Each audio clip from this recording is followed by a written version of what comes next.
La grande erreur de Chouinard, c'est d'avoir cru que l'astrologie serait scientifique à partir du moment où elle s'appuierait, s'ancrerait complètement, se grefferait complètement sur l'astronomie.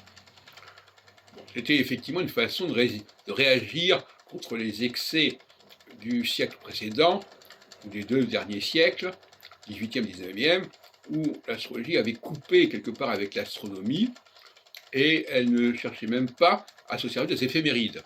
Elle travaillait autrement. J'ai publié d'ailleurs un ouvrage là-dessus, qui s'appelle L'astrologie du livre de Thoth, où effectivement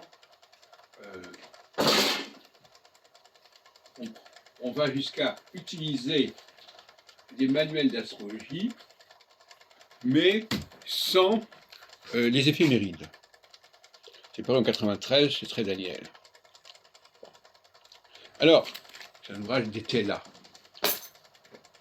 Alors, effectivement, il ne faut pas oublier quand même que l'astronomie correspond à une phase d'accumulation. Elle accumule des informations, elle accumule des données astronomiques, des données planétaires. Est-ce que l'astrologie doit se plier à cette accumulation? Non.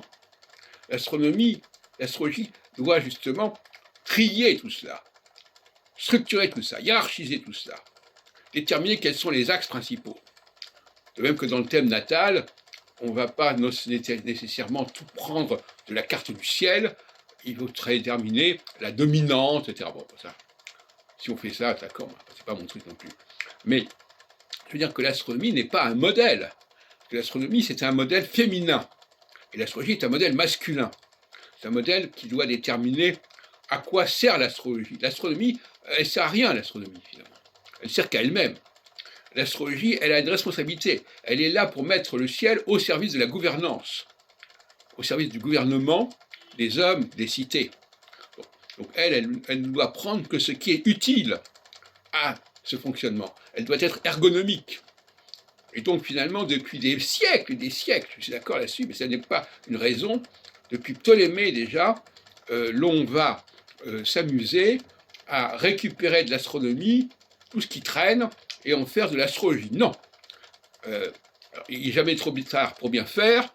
Il faut absolument que l'astrologie s'émancipe de l'astronomie et qu'elle apporte une cohérence qui donne véritablement sa signification à l'astronomie. L'astronome, en réalité, contrairement à ce qu'on pourrait croire, il a besoin de l'astrologie pour que son travail d'accumulation serve à quelque chose et fasse sens pour l'humanité.